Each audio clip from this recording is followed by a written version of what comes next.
Signature age care die with dignity, live with dignity and die with dignity. ഇത്രയും വർഷം കൊണ്ട് ഒരു 1600ഓളം മാതാപിതാക്കൾ ഇതുവരെ പരിചരിച്ചു.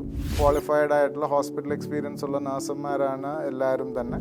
ഒരു end of life care plan Vayojan membership program launch ചെയ്തിട്ടുണ്ട്. ഒരു 300 മെമ്പേഴ്സിനെയാണ് നമ്മൾ ഉദ്ദേശിക്കുന്നത്.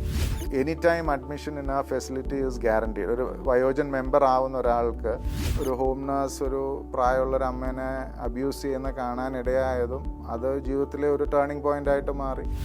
U and I don't get to decide for ourselves. It is others who would decide for us. Hi hello, it's me Sajna Saharas. ഇൻസ്പയറിന്റെ ഇൻസ്പിറേഷൻ നിറഞ്ഞ മറ്റൊരു സ്റ്റോറിയിലേക്ക് ഏവർക്കും സ്വാഗതം.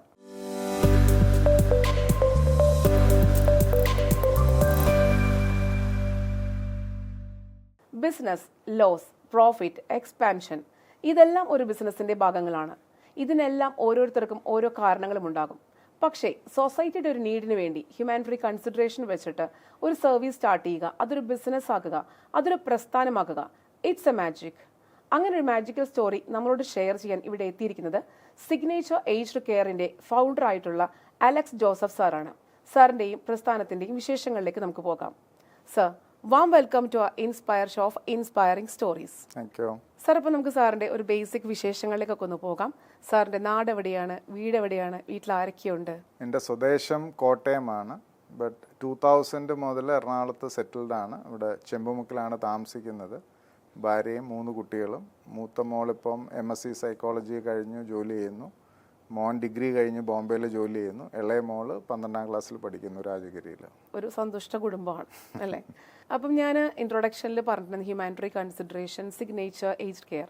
എന്താണ് signature aged care? Signature age care എന്ന് പറഞ്ഞാൽ first of all I would like to call myself a social entrepreneur. ഇതൊരു business സംരംഭമായിട്ട് കാണാൻ പറ്റിയല്ല. ഒരു വലിയ കുടുംബം, ഒരുപാട് അപ്പച്ചന്മാർ അമ്മച്ചന്മാർ താമസിക്കുന്നു. 100 മുകളിൽ സ്റ്റാഫ് ജോലി ചെയ്യുന്നു ഒരേ സമയത്ത്.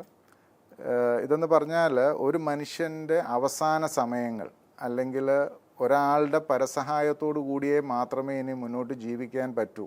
അതായത് ചിലപ്പം കിടപ്പായി പോയിട്ടുണ്ടാവാം, അത് വാർദ്ധക്യം മൂലമാവാം, അല്ലെങ്കിൽ അനാരോഗ്യം മൂലമാകാം, അല്ലെങ്കിൽ അൽഷൈമേഴ്സ്, ഡിമെൻഷ്യ, അങ്ങനെയുള്ള അസുഖങ്ങൾ, അല്ലെങ്കിൽ ആർത്രൈറ്റിക് ഇഷ്യൂസ്, അതൊക്കെ കാരണം സ്വന്തം കാര്യങ്ങൾ തന്നെ ചെയ്യാൻ പറ്റുന്നില്ല.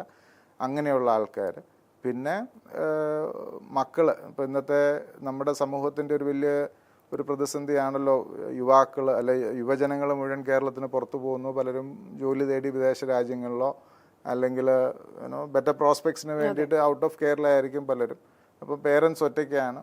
അപ്പോൾ അവരെ നോക്കാൻ ഇന്ന് ഡിപ്പെൻഡബിളായിട്ട് റിലയബിൾ ആയിട്ടുള്ള ആൾക്കാരെ വീടുകളിൽ നിർത്താനോ കിട്ടാനോ ഇല്ലാത്തൊരവസ്ഥ. അപ്പം അങ്ങനെയൊക്കെയുള്ള എല്ലാത്തിൻ്റെയും കൂടെ ഒരു പരിഹാരമാണ് സിഗ്നേച്ചർ ഏജ് കെയർ പ്രൊവൈഡ് ചെയ്യുന്നത്. അതായത് ഒരു പ്രൊഫഷണൽ നഴ്സിംഗ് കെയർ ആണ്. അതായത് ക്വാളിഫൈഡ് ആയിട്ടുള്ള ഹോസ്പിറ്റൽ എക്സ്പീരിയൻസ് ഉള്ള നഴ്സുമാരാണ് എല്ലാവരും തന്നെ. അപ്പോൾ അവരാണ് ഇവരെ പരിചരിക്കുന്നത്. അപ്പോൾ ആ ഒരു പ്രൊഫഷണൽ കെയറിൻ്റെ ഒരു ബെനിഫിറ്റ് കൊണ്ട് അവരുടെ വെൽബീയിങ് എപ്പോഴും ബെറ്റർ ആയിരിക്കും. പ്രായമുള്ളവർ അല്ലെങ്കിൽ അസുഖം മൂലം ഇപ്പോൾ എപ്പോഴും ആശുപത്രിയിലൊക്കെ പോവാതെയൊക്കെ കാര്യങ്ങൾ അവരുടെ നടത്തി കൊടുക്കുന്നു. അങ്ങനെയൊക്കെയുള്ളൊരിത്. അതായത് ഒരു പ്രൊഫഷണൽ ആയിട്ടുള്ള ഒരു ടീം നമ്മുടെ വേണ്ടപ്പെട്ടവരെ വേണ്ട പോലെ പരിചരിക്കുന്ന ഒരു സർവീസ് ചെയ്യുന്ന ഒരു സ്ഥാപനം അല്ലേ? അപ്പം ഞാനിപ്പോൾ അതിൻ്റെ മുന്നിലേക്ക് വരികയാണെങ്കിൽ സാറിൻ്റെ എഡ്യൂക്കേഷനൊക്കെ എവിടെയായിരുന്നു, എങ്ങനെയായിരുന്നു? ഞാൻ basically I am an MBA in finance from Birla institute of technology. അത് കഴിഞ്ഞ് ഞാനൊരു 8 കൊല്ലത്തോളം അശോക് ലേലാൻഡിൽ ജോലി ചെയ്തു. പിന്നെ HDFC ബാങ്കിലും കോട്ടക് മഹീന്ദ്ര ബാങ്കിലും ഒക്കെ ആയിട്ട് കുറച്ച് നാൾ ചെയ്തിട്ട് ഒരു last 9 years was with Aditya Birla financial services. അപ്പോൾ അങ്ങനെ ജോലി ചെയ്തുകൊണ്ടിരിക്കുമ്പോഴാണ് ഇങ്ങനൊരു ഹോം നഴ്സ് ഒരു പ്രായമുള്ളൊരു അമ്മേനെ അബ്യൂസ് ചെയ്യുന്ന കാണാനിടയായതും അത് ജീവിതത്തിലെ ഒരു ടേണിംഗ് പോയിന്റ് ആയിട്ട് മാറി. അങ്ങനെ അതിനെക്കുറിച്ച് കൂടുതൽ പഠിച്ചു കഴിഞ്ഞപ്പം ഒരുപാട് അപ്പന്മാരും അമ്മമാരും വീടുകളിൽ കിടന്ന് കഷ്ടപ്പെടുന്നവരുണ്ട്. മക്കൾ വിദേശത്ത് സ്വന്തം അപ്പനെ അമ്മയെ നോക്കാൻ വേറെ നിവൃത്തികേടും കൊണ്ട്. കാര്യം ഇവിടെ നിന്നാൽ കാര്യങ്ങൾ ഓടണമല്ലോ. അപ്പം പലരും ജോലി തപ്പി പുറത്തു പോകുന്നു. അപ്പം അവരും കൺസേൺഡ് ആണ്. അപ്പം അന്ന് 2015 ഞാനത് സ്റ്റാർട്ട് ചെയ്യുന്ന സമയത്ത് ഓൾഡ് ഏജ് ഹോംസ് ധാരാളമുണ്ട്, റിട്ടയർമെൻറ്റ് ഹോംസ് ധാരാളമുണ്ട്. പക്ഷേ എങ്ങും നഴ്സിംഗ് കെയർ പ്രൊവൈഡ് ചെയ്യുന്നില്ല. ഇപ്പം നമ്മുടെ നാട്ടിൽ ഹോസ്പിസ് അല്ലെങ്കിൽ കെയർ ഹോം, പാലിയേറ്റീവ് സെൻറ്റർ അങ്ങനെയുള്ളത് വളരെ കുറവാണ്. അപ്പോൾ ഞാൻ അതിനെക്കുറിച്ച് കൂടുതൽ പഠിച്ചു കഴിഞ്ഞപ്പോൾ ഒരു നീഡ് അതിനാണ്. പിന്നെ ഒരു ഹ്യൂമാനിറ്റേറിയൻ അല്ലെങ്കിൽ ഒരു എംപത്തറ്റിക് ആയിട്ട് നമുക്കൊരു മനുഷ്യനെ because we for a fact know that we are touching a lot of lives. അതെ. വേറെ ഓരോ അപ്പനെയും അമ്മയും നല്ല പരിചരണം കൊടുക്കുക, അവർക്ക് വേണ്ട ആവശ്യങ്ങൾ മനസ്സിലാക്കി ചെയ്തു കൊടുക്കുക എന്ന് പറയുമ്പോൾ കിട്ടുന്ന ആ ഒരു ചാരിതാർത്ഥ്യം ഉണ്ടല്ലോ, അതാണ് ഞങ്ങളുടെ ഡ്രൈവിംഗ് ഫോഴ്സ്. അവരുടെ നെക്സ്റ്റ് ജനറേഷനും അത് കണ്ടുപഠിക്കണം. തീർച്ചയായിട്ടും. അപ്പം സാർ ഇപ്പോൾ ഈ ഒരു സിഗ്നേച്ചറിലേക്ക് വരുന്ന സമയത്ത് തീർച്ചയായിട്ടും ഫസ്റ്റ് ടൈമിൽ ഒരുപാട് സ്ട്രഗിൾസ് ഉണ്ടായിട്ടുണ്ടാവും അല്ലെ? അങ്ങനെ എന്തെങ്കിലും സ്ട്രഗിൾസ് ഉണ്ടായിരുന്നു? സർവൈവ് ചെയ്തത് എങ്ങനെയാണ്? ഏത് പ്രസ്ഥാനം തുടങ്ങുമ്പോഴും അതിനൊരു ബാലാരിഷ്ടതകളുണ്ടല്ലോ. അത് naturally it was there. First ഒരു 2 വർഷം കൊണ്ടൊക്കെയാണ് നമ്മളൊന്ന് നിവർന്ന് നിൽക്കാൻ പറ്റിയത്. കാര്യം ആദ്യകാലത്ത് ഈ പറയുന്ന പോലെ പേഷ്യൻസ് വരുമ്പോൾ ചിലപ്പോൾ നഴ്സുമാർ കാണുകയില്ല, നഴ്സുമാർ കൂടുതലുള്ളപ്പം പേഷ്യൻസ് കുറയും, അങ്ങനെയൊക്കെയുള്ള ഇതുണ്ടായിരുന്നു. പിന്നെ ആ ഒരു കൺസിസ്റ്റൻ്റ് ആയിട്ടുള്ള ആ ഒരു എഫേർട്ടോടുകൂടി എന്ന് പറഞ്ഞു കഴിഞ്ഞാൽ ആര് വന്ന് താമസിച്ചവരും എല്ലാം നല്ല അഭിപ്രായം തന്നെ പറഞ്ഞിട്ടുള്ളൂ. അപ്പോൾ അവർ പലരോട് പറയും. അങ്ങനെ ഒരു ഓർഗാനിക് ഗ്രോത്ത് തന്നെയാണ് ഇത്രയും വർഷം കൊണ്ട് ഉണ്ടായത്. പബ്ലിസിറ്റി തന്നെയാണ് കൂടുതൽ. പക്ഷെ അങ്ങനെ ഒരു മേഖലയാണല്ലോ നമ്മൾ ഈ പറയുന്ന പോലെ ആഡ് ചെയ്തിട്ട് ആൾക്കാരിലേക്ക് എത്തിക്കാൻ പറ്റുന്ന ഒരു സംഭവമല്ല. തീർച്ചയായിട്ടും അവര് സർവീസ് അവരെടുത്ത് അവർ എത്രത്തോളം സാറ്റിസ്ഫൈഡ് ആണെന്നുള്ളത് കണ്ടിട്ടാണ് പിന്നീട് അടുത്ത ആളിലേക്ക് വരുന്നതും അവർക്ക് അത് തൃപ്തിയാവുന്നതും. തീർച്ചയായിട്ടും ഓൺ സാറ്റിസ്ഫാക്ഷൻ ആണ് ആക്ച്വലി ഇതിൽ വരുന്നത്. ഇത്രയും വർഷം കൊണ്ട് ഒരു 1600ഓളം മാതാപിതാക്കൾ ഇതുവരെ പരിചരിച്ചു. ഒരു 360ഓളം പേർക്ക് നല്ല മരണം ഒരുക്കി കൊടുത്തു. അതൊക്കെ ഒരു വലിയ അനുഭവ പാഠമാണ്. കാര്യം എന്താണെന്ന് വെച്ച് കഴിഞ്ഞാൽ ഓരോരുത്തരുടെയും ഞാൻ എപ്പോഴും പറയും, ജനിക്കാൻ ഒരു പ്രക്രിയയുണ്ട്. അത് സ്റ്റാൻഡേർഡ് പ്രോസസ്സാണ്. 8-9 മാസം എല്ലാവരും വയറ്റിൽ കിടന്ന് കുട്ടപ്പനായിട്ട് കുട്ടപ്പിയായിട്ട് ഇറങ്ങി വരും. പക്ഷെ മരിക്കുന്നതെന്ന് പറഞ്ഞു കഴിഞ്ഞാൽ ഒരു എത്തുംപാടും നമുക്ക് ഒരു ഐഡിയ ഇല്ല നമ്മൾ എങ്ങനെയാണ് മരിക്കാൻ പോകുന്നതെന്നുള്ളത്. അത് ഒരു നല്ല ശതമാനം ആൾക്കാരും കിടന്ന് നരകിച്ച് ബുദ്ധിമുട്ടി, ഒരുപാട് ബുദ്ധിമുട്ടി, മറ്റുള്ളവരെയും ബുദ്ധിമുട്ടിച്ച് ഫാമിലിക്ക് കംപ്ലീറ്റ് സ്ട്രെസ് ആക്കിയിട്ടൊക്കെയാണ് പലരും മരിക്കുന്നത്. ഇവിടെയൊക്കെ ഒരു പ്രോബ്ലം എവിടെയാണെന്ന് വെച്ചാൽ പലരും പ്രാക്ടിക്കൽ ആവുകയല്ല. ലാസ്റ്റ് മൂമെൻ്റ് ഓഫ് ലൈഫ് വരുമ്പോൾ കൂടെ നിൽക്കുന്നവരാണ് നമുക്ക് വേണ്ടി തീരുമാനങ്ങൾ എടുക്കുക. അത് ഇൻവേരിയബിളി ഒരു വൈകാരിക തീരുമാനമായിരിക്കും. എൻ്റെ അപ്പൻ, എൻ്റെ അമ്മ, അല്ല എൻ്റെ സ്പൗസ് എന്നുള്ള ആ ഒരു ചിന്താഗതിയിലായിരിക്കും പലരും ട്രീറ്റ്മെൻറ്റിന് പ്രോട്ടോകോൾസ് ഡിസൈഡ് ചെയ്യുന്നത്. ചില മാതാപിതാക്കൾ ഒരായുസ്സും കൊണ്ട് സമ്പാദിച്ച പൈസ അവസാനം ആശുപത്രികൾക്ക് കൊടുത്തിട്ട് വേണം മരിക്കാൻ. ചിലർ മക്കൾക്ക് കടവും വരുത്തി വെച്ച് പോകുന്നവരുണ്ട്. അപ്പം അങ്ങനെയൊക്കെയെന്ന് പറഞ്ഞാൽ നമ്മളുടെ നിയന്ത്രണത്തിലല്ല പല കാര്യങ്ങളും. ഞാനെപ്പോഴും പറയും, നമ്മൾ പ്രിപ്പയർഡ് ആയിരിക്കണം. കാര്യം ഒരു പ്ലാനിങ്, ഒരു ഡെത്തിനും ഒരു പ്ലാനിങ് വേണം. കാര്യം നമ്മൾ ബാക്കി എല്ലാ കാര്യത്തിനും നമ്മൾ എല്ലാം കരുതി വെച്ച് സ്വന്തം അവസാന സമയം എങ്ങനെയെന്ന് അറിയാൻ മേലാതെ കഷ്ടപ്പെടുന്ന ഒരുപാട് പേരുണ്ട്. അല്ല, നമ്മൾ എന്തിനൊക്കെയോ വേണ്ടി ഓടുന്നുണ്ട്. ഈ ഓടിക്കഴിഞ്ഞിട്ട് നമ്മൾ ലൈഫ് ഒന്ന് നമ്മൾ പീസ്ഫുള്ളായിട്ട് മരിക്കണം, അല്ലെങ്കിൽ നമ്മൾ ഇനിയെങ്കിലും ഒന്ന് സമാധാനമായിട്ട് ഇരിക്കണം ചിന്തിക്കുന്ന സമയത്തായിരിക്കുള്ളൂ ഇതുപോലുള്ള സ്ഥാപനങ്ങളുടെ ഒരു പ്രസക്തി വരുന്നത്. അപ്പോൾ എത്ര സ്ഥാപനങ്ങളാണ് സാറിനിപ്പം ആക്ച്വലി ഉള്ളത്? ഞങ്ങൾ തുടങ്ങുമ്പോൾ 2015 ചളക്കിയവട്ടം വെണ്ണലയിലുള്ള ആദ്യത്തെ യൂണിറ്റിൽ അവിടെ 80 പേര് താമസിക്കുന്നുണ്ട്. അത് ഒരു പക്ക ഹോസ്പിസ് ആണ്.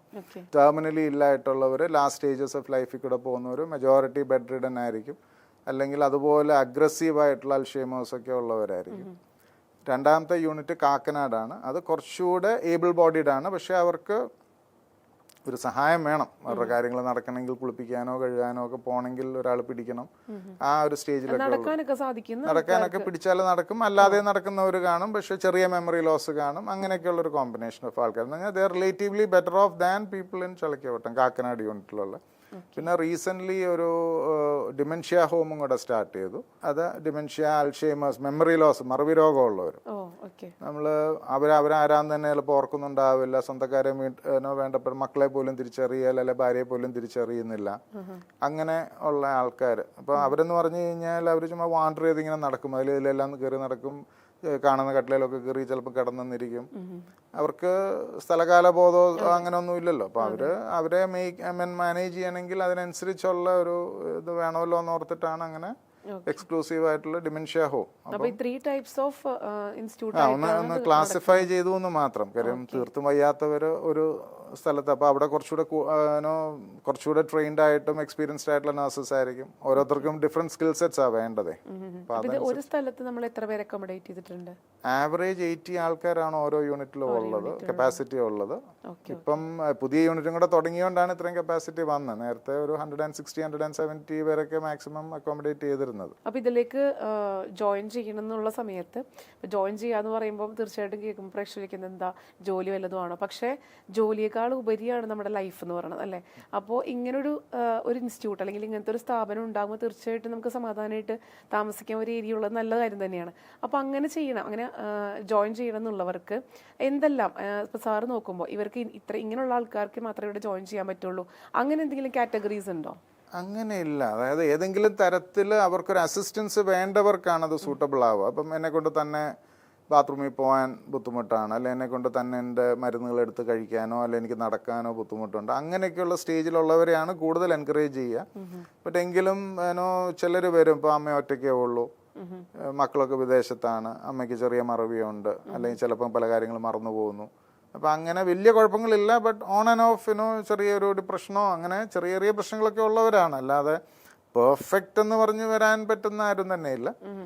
ഡിപ്പെൻഡൻസ് കൊണ്ടാക്കുക അല്ലാതെ സ്വയമായിട്ട് വന്നിട്ട് പറയാറുണ്ട് എനിക്ക് അങ്ങനെ വരുന്നത് കൂടുതലും ഞങ്ങൾക്കൊരു വയോജൻ എന്ന് പറഞ്ഞൊരു മെമ്പർഷിപ്പ് പ്രോഗ്രാം ഉണ്ട്.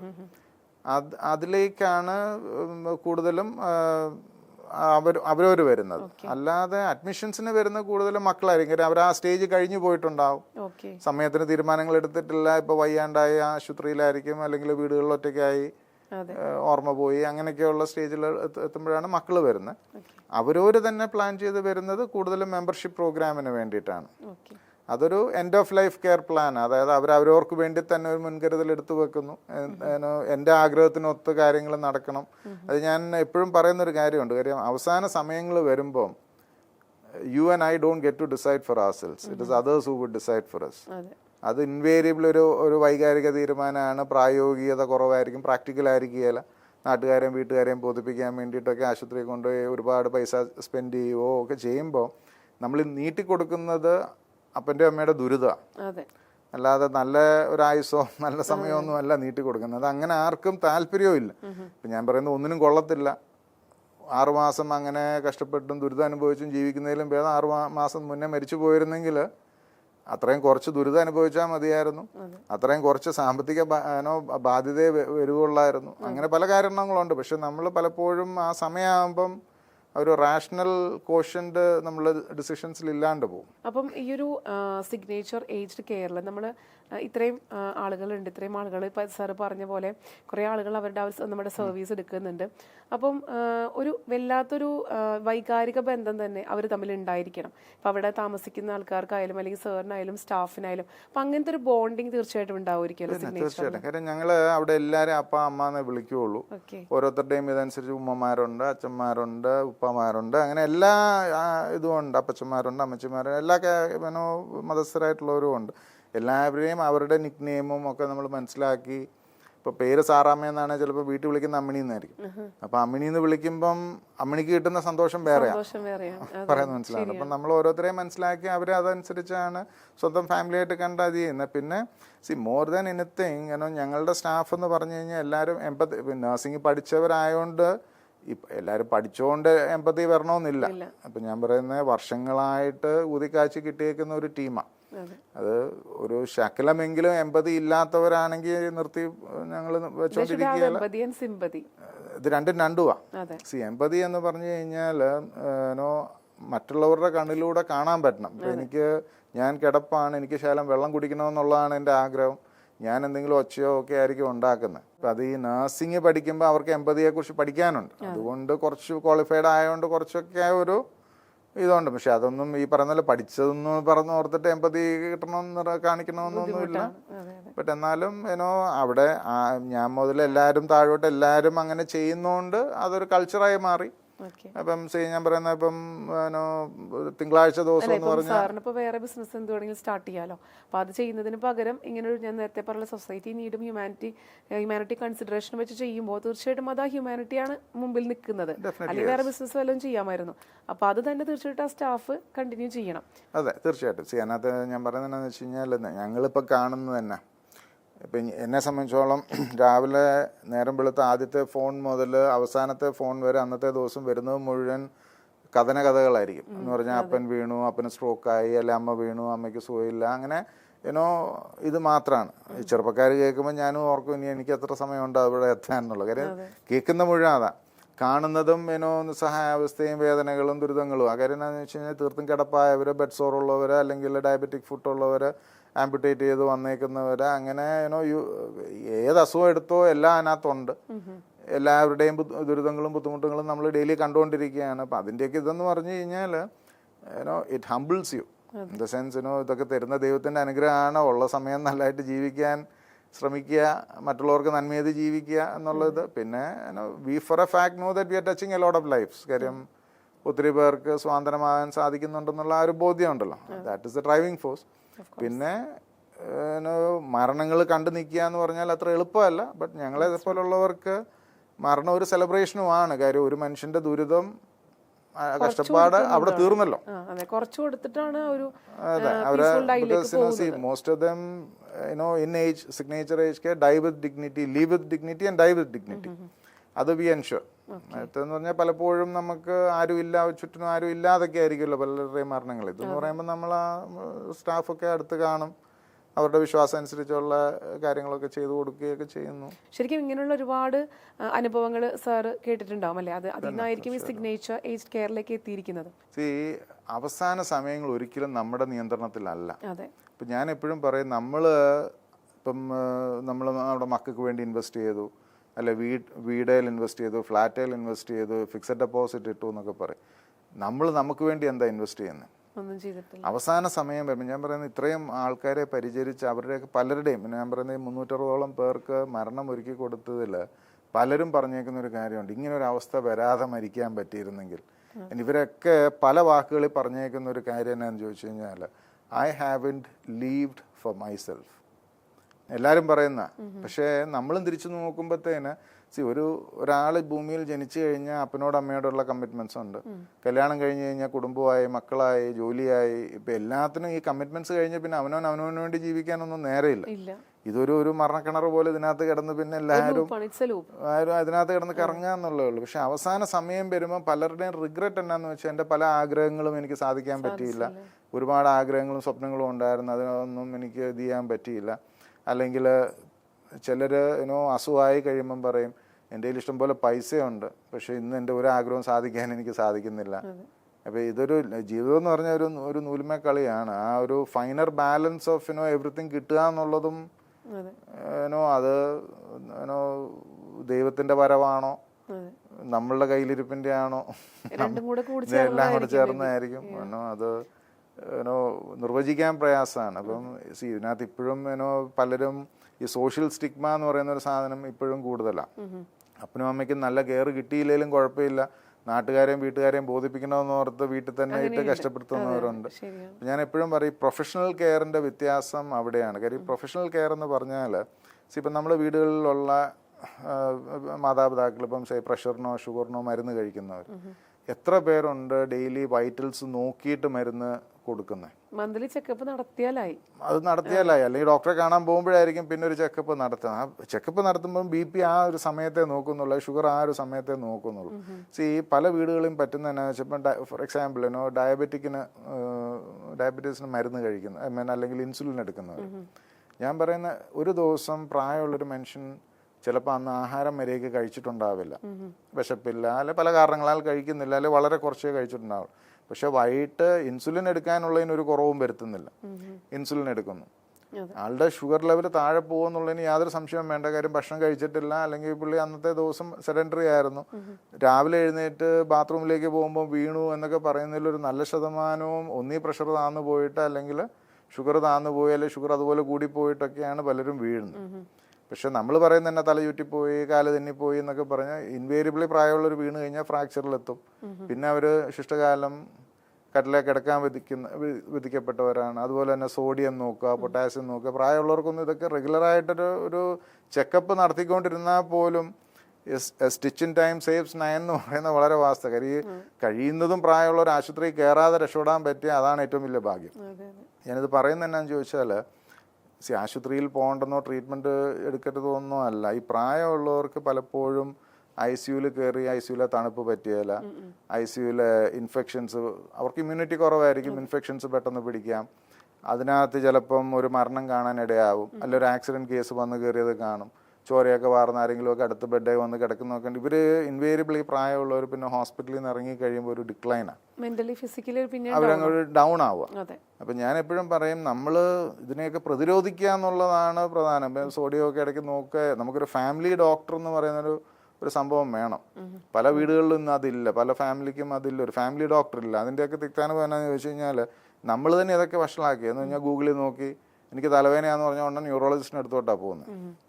അതിൻ്റെ ആവശ്യമില്ല. നമുക്കൊരു ഫാമിലി ഫിസിഷ്യൻ ഉണ്ടെങ്കിൽ ഹീ വിൽ ഗൈഡ് അസ് എന്താ വേണ്ടത്, എന്താ ചെയ്യേണ്ടത് എന്നുള്ളത്. ഇപ്പം പലർക്കും ഇല്ലാത്തതിൻ്റെ ഒരു പ്രോബ്ലം ഉണ്ട്. നമ്മൾ എല്ലാം അറിയാം എന്നുള്ളതിൽ ഗൂഗിളിൽ നോക്കി ഇപ്പോൾ ഒരു ഡോക്ടർ പറഞ്ഞാൽ പോലും പലരും ഗൂഗിൾ പറയുന്നതല്ല വിശ്വസിക്കുകയുള്ളൂ. ഇപ്പോൾ ഡോക്ടേഴ്സിനും ബുദ്ധിമുട്ടാണ്. സോഷ്യൽ മീഡിയ ഡോക്ടേഴ്സിനാണ് കൂടുതൽ ഡിപ്പെൻഡ് ചെയ്യുന്നത്. വാട്സ്ആപ്പ് ഡോക്ടേഴ്സ് എന്നും പറയും. ഒരേ മരുന്ന് എല്ലാവർക്കും ഒരുപോലെ എഫക്റ്റ് ആവണമെന്നില്ല. ഇപ്പം ഈ മറവി രോഗമുള്ളവർക്കൊക്കെ സെഡേറ്റ് ചെയ്യാനായിട്ടുള്ള പല പിൽസും ഡോക്ടർമാർ എഴുതും. പക്ഷേ ഒരാൾക്കത് എഫക്റ്റീവ് ആവും, അടുത്തയാൾക്ക് അത് എഫക്റ്റീവ് ആകത്തില്ല. ഇപ്പം ഞങ്ങളുടെയൊക്കെ ഫെസിലിറ്റിയിൽ എന്ന് പറഞ്ഞാൽ ഡോക്ടർ വരുന്നതുകൊണ്ട് നമ്മൾ ഈ മരുന്നുകൾ പലതും മാറി നോക്കി ഏതാണ് ഇവർക്ക് എഫക്റ്റീവ് ആകുന്നതെന്നുള്ളത് മനസ്സിലാക്കും.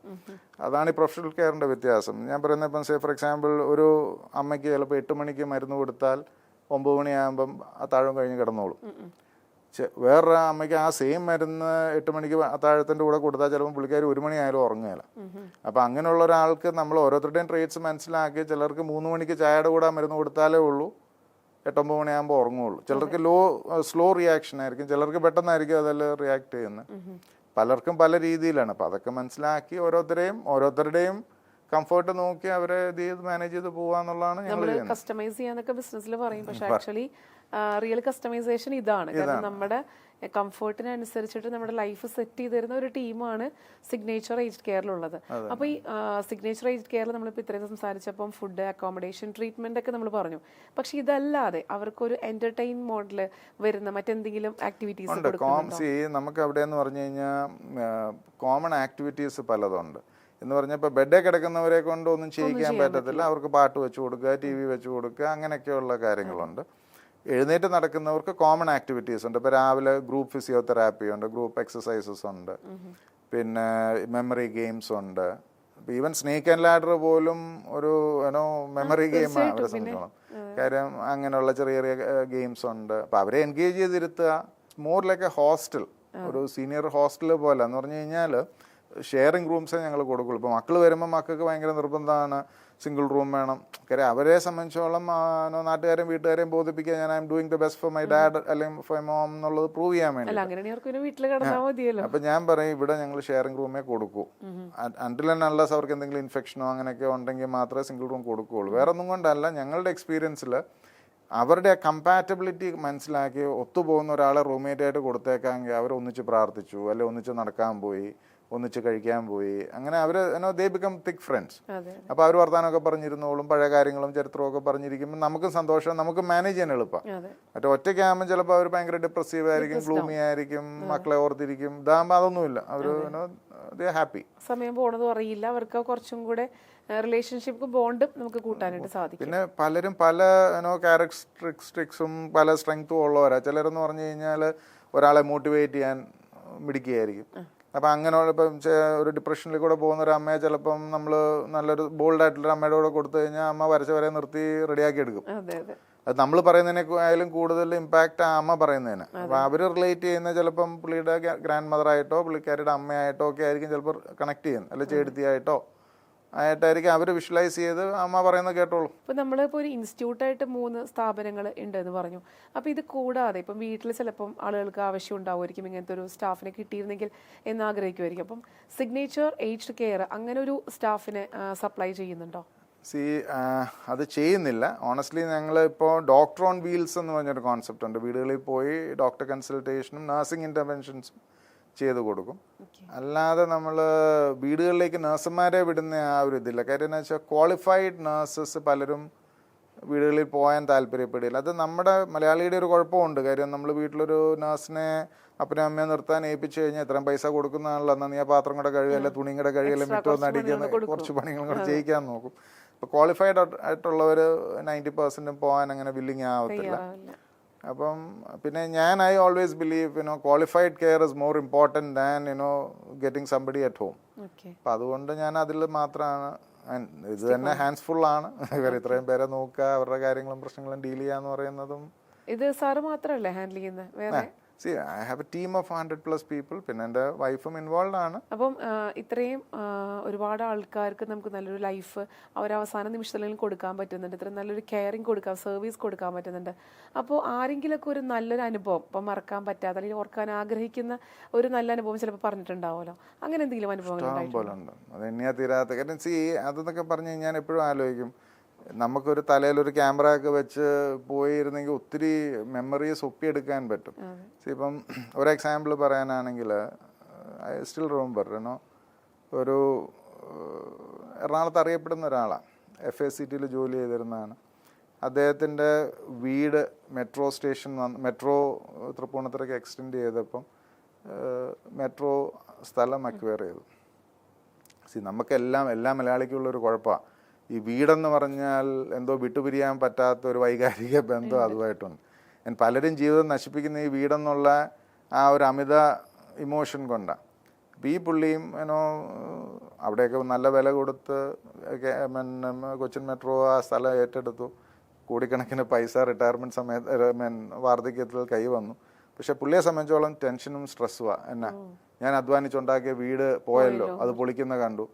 പുള്ളിക്ക് സ്ട്രോക്ക് വന്ന് പുള്ളിക്ക് അറിയാം, പുള്ളി പുള്ളി പാരലൈസ്ഡ് ആയി. അങ്ങനെ ഹോസ്പിറ്റലിൽ നിന്ന് ഞങ്ങളുടെ അടുത്ത് വന്നു, സംസാരിക്കും, ബാക്കി കൈയും കാലും അനക്കാൻ മേലെ തളർന്നു പോയി. ഓർമ്മയ്ക്കൊന്നും കുഴപ്പമില്ല. അപ്പോൾ പുള്ളി എന്നോട് പറഞ്ഞു, എന്നെ കഷ്ടപ്പെടുത്തരുത്, എനിക്കിനി അധികം നാൾ ജീവിക്കണ്ട, ഇങ്ങനെ ബുദ്ധിമുട്ടിക്കരുത്, നീട്ടിക്കൊണ്ട് പോകരുതെന്നുള്ള പുള്ളി ഉദ്ദേശിച്ച്. ഞാൻ I gave him A word, ഇവിടെ ഒരു കാരണവശാലും ഒന്നും നീട്ടിക്കൊണ്ട് പോകത്തില്ല, നല്ല പരിചരണം കൊടുക്കുക, നല്ല നഴ്സിംഗ് കെയർ കൊടുക്കുക. അതാണല്ലോ ഹോസ്പിസ് എന്ന് പറയുന്നത്. ട്രീറ്റ്മെൻറ്റ് നല്ല നഴ്സിംഗ് കെയറിന് ഇമ്പോർട്ടൻസ്. അപ്പോൾ പുള്ളി മരിക്കുന്നതിൻ്റെ അന്ന് ഹി ഈസ് വെരി അലേർട്ട്. പക്ഷെ പുള്ളിയുടെ സാച്ചുറേഷൻ ലെവൽസൊക്കെ താഴുന്നു, അങ്ങനെ BP ഒക്കെ ലോ ആവുന്നു. അങ്ങനെ നമുക്കും അറിയാം ടൈം ഇസ് കമ്മിങ് അപ്പ് എന്നുള്ളൊരു ഫീലിംഗ് വന്നു. അപ്പം ഞാൻ വൈകുന്നേരം ഇറങ്ങാൻ നേരത്ത് പുള്ളിയുടെ അടുത്ത് ചെന്ന് കയ്യിലൊക്കെ പിടിച്ച് വർത്താനൊക്കെ പറഞ്ഞുകൊണ്ടിരുന്ന പുള്ളി എന്നോട് പറഞ്ഞു, 2 കൈയും കൊണ്ട് ഇങ്ങനെ കയ്യിൽ ഇങ്ങനെ കൂട്ടിപ്പിടിച്ചിട്ട് പറഞ്ഞു, I am grateful to you. What he meant is എന്നെ കഷ്ടപ്പെടുത്തിയില്ല, എനിക്ക് തരാവുന്ന ഏറ്റവും നല്ല പരിചരണം തന്നു, and my time is coming up. അപ്പം ഞാൻ ഇറങ്ങാൻ നേരത്തെ ഞാൻ പറഞ്ഞു, നാളെ രാവിലെ കാണാം. രാവിലെ അപ്പം പുള്ളി ഒന്ന് ചെറുതായിട്ടൊന്ന് ചിരിച്ചു എന്ന് വരുത്തും. He for a fact knew that he is not going to make it till morning. അപ്പം അങ്ങനെ ഒരുപാട് അനുഭവങ്ങളുണ്ട്. പറയാൻ വേണ്ടി ഒരെണ്ണം പറഞ്ഞു എന്ന് മാത്രം പറ്റുന്നു. തീർച്ചയായിട്ടും ഒരുപാട് മെമ്മറീസും എക്സ്പീരിയൻസും ഒക്കെ ഈ ഒരു സ്ഥാപനത്തിൽ, ഈ സർവീസിൽ നിന്ന് തീർച്ചയായിട്ടും സാറിന് ഉണ്ടായിട്ടുണ്ടാവും. അപ്പം ഇനിയും ഉണ്ടാവട്ടെ എന്ന് പറയാനായിട്ട് നമുക്ക് കുറച്ച് ബുദ്ധിമുട്ടുണ്ട്, കാരണം അതൊരു മരണത്തിലാണല്ലോ എത്തുന്നത്. പക്ഷെ it's natural, it will come. അപ്പം അങ്ങനെ വരുമ്പോഴും നല്ലൊരു പരിചരണം കൊടുത്തിട്ട് നല്ല ആളുകൾക്ക് നല്ല രീതിയിലുള്ള മരണം, നല്ല രീതിയിലുള്ള ഒരു എൻഡിങ് ഉണ്ടാവട്ടെ എന്ന് പ്രാർത്ഥിക്കാം, അല്ലേ സാർ? ഇപ്പം നമ്മുടെ സിഗ്നേച്ചർ ഏജ്ഡ് കെയർ വളരെ മനോഹരമായിട്ട് പോയിക്കൊണ്ടിരിക്കുന്നുണ്ടെങ്കിലും എന്തെങ്കിലും ഒക്കെ ഒരു എക്സ്പാൻഷൻസ് സാറിൻ്റെ ഒരു മൈൻഡിൽ ഉണ്ടാവുമല്ലോ, അങ്ങനെ എന്തെങ്കിലും എക്സ്പാൻഷൻസ് ഉണ്ടോ? തീർച്ചയായിട്ടും ഉണ്ട്.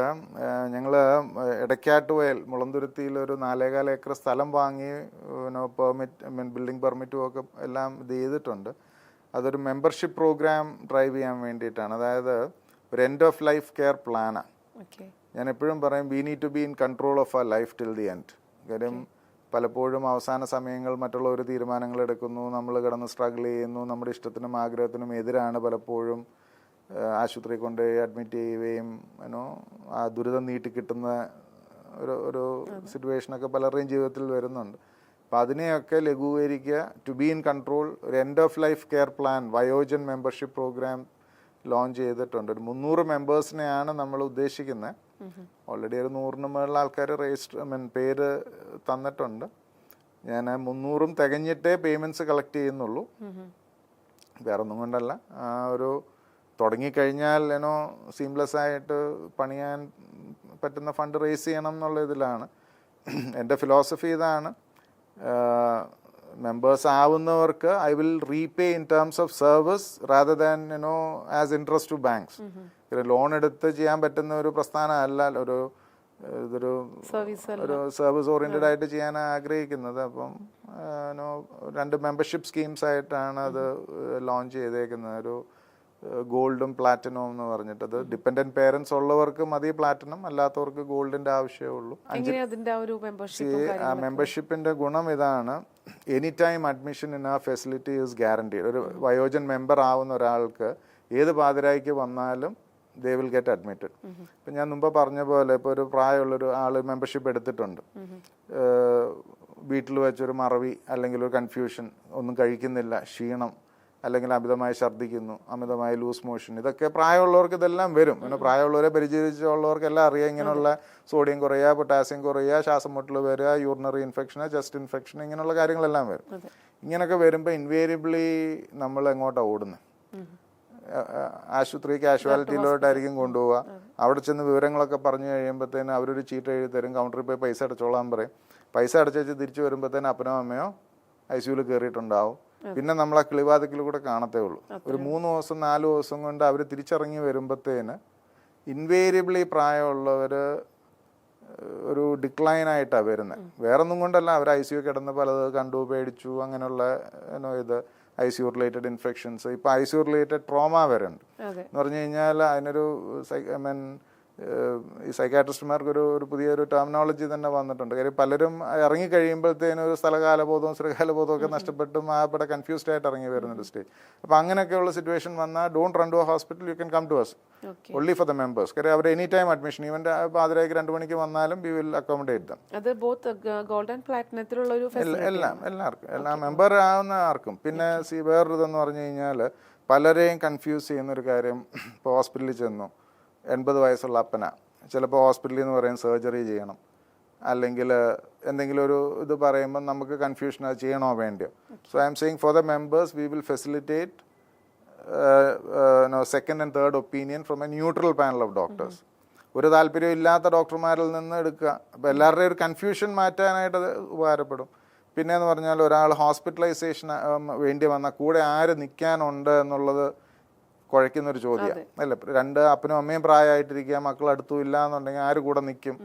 അല്ലെങ്കിൽ ഒരാളെ ഉള്ളൂ, ആരെൻ്റെ കൂടെ നിൽക്കും? ഇപ്പം ഞാൻ ചോദിക്കുന്നത്, ഞങ്ങളുടെ അടുത്ത് കാറ്ററാക്ട് ഓപ്പറേഷൻ കഴിഞ്ഞ് പോലും അമ്മമാർ വന്ന് താമസിക്കാറുണ്ട് ഒരാഴ്ചത്തേക്കും 10 ദിവസത്തേക്കും. കാര്യം വീട്ടിൽ കണ്ണിൽ മരുന്ന് ഒഴിച്ചു കൊടുക്കാൻ കൂടെ ഒരാളില്ല, അതുകൊണ്ട് വന്ന് താമസിക്കുന്നവരുണ്ട്. അപ്പം ഞാൻ പറയുന്ന ഹോസ്പിറ്റലൈസേഷൻ വേണ്ടി വന്നാൽ നമ്മൾ കൂടെ ആളെ ഫെസിലിറ്റേറ്റ് ചെയ്യും. പിന്നെ ചെറിയ ടൈം സ്പാനിൽ നിൽക്കാൻ പറ്റുന്ന അതായത് അവർ വന്നു സുഖം പ്രാപിച്ചു കഴിഞ്ഞാൽ ദേ കൻ ഗോ ബാക്ക് ഹോം.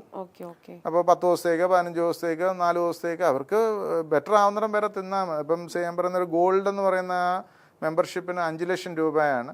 അതൊരു പ്രീപെയ്ഡ് കാർഡ് പോലാണ്. They pay for 350 days in advance. ആ 350 ഡേയ്സ് എപ്പം വേണമെങ്കിൽ അവരുടെ ജീവിതത്തിൽ എപ്പോഴാണോ ആവശ്യം വരുന്നത് അതിനനുസരിച്ച് താമസിക്കാം.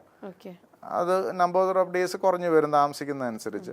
ഇനി ഇത് യൂട്ടിലൈസ് ചെയ്തില്ല എന്നുണ്ടെങ്കിൽ അവർക്ക് എൻകാഷ് ചെയ്യുകയും ചെയ്യാം, വേണ്ട. അപ്പോൾ അവരുടെ ജീവിതത്തിൽ അവർ ഒരു ഇതിനകത്തൊന്നും പിന്നെ ഇങ്ങനെ ഒരു ആവശ്യം വരാതെ രക്ഷപ്പെട്ടു. ഭാഗ്യവാനാണെങ്കിൽ that money is refundable also. അതിലെ ഡിഫറൻസ് 350 ഡേയ്സും പിന്നെ 700 ഡേയ്സും. അതായത് gold 5 lakhs for 350 days. Platinum എന്ന് പറഞ്ഞാൽ നമുക്ക് ഡിപ്പെൻഡന്റ് പേരൻസോ ഡിപ്പെൻഡന്റ് ഇൻലോസോ ഒക്കെ ഉണ്ടെങ്കിൽ മാത്രം പ്ലാറ്റിനം എടുത്താൽ മതി. അത് 10 ലക്ഷം രൂപ ഫോർ 700 ഡേയ്സ്. 4 മെമ്പേഴ്സിനെ ചേർക്കാം. ഗോൾഡിലാണെങ്കിൽ 2 മെമ്പേഴ്സ്, ഹസ്ബൻഡ് ആൻഡ് വൈഫോ അല്ലെങ്കിൽ ഫാദറിനോ മദറിനോ വേണ്ടിയിട്ടോ, അങ്ങനെ ആർക്കും വേണേൽ എടുക്കാതെ. ഈ 2 ഡിഫറൻസ് ആണ് ഗോൾഡ് ആൻഡ് പ്ലാറ്റിനം. ബാക്കിയെല്ലാം സെയിം ആയിരിക്കും. അപ്പൊ അങ്ങനെ ഒരു എക്സ്പാൻഷൻ പ്ലാനും സാറിനുണ്ട് നമ്മുടെ സിഗ്നേച്ചർ ഏജ്ഡ് കെയറിന് വേണ്ടിയിട്ട്. അപ്പം അതും ആപ്ലിക്കബിൾ ആവട്ടെ. അതും ഇതുപോലെ തന്നെ യൂസ് ചെയ്യാനായിട്ട് ഇപ്പം നേരത്തെ പറഞ്ഞ പോലെ ചെറിയൊരു അസുഖമായിരിക്കാം, അപ്പം വീട്ടിൽ നോക്കാൻ ആളുണ്ടാവില്ല. അപ്പോൾ അവർ കുറഞ്ഞ കാലയളവിൽ നിൽക്കാനായിട്ട് ചിലപ്പോൾ ഒരുപാട് ബുദ്ധിമുട്ടും ആ സമയത്ത് ഒരാളെ തപ്പുന്ന ആ ഒരു ടൈമൊക്കെ കുറച്ച് ക്രൂഷ്യൽ ആയിരിക്കുള്ളൂ.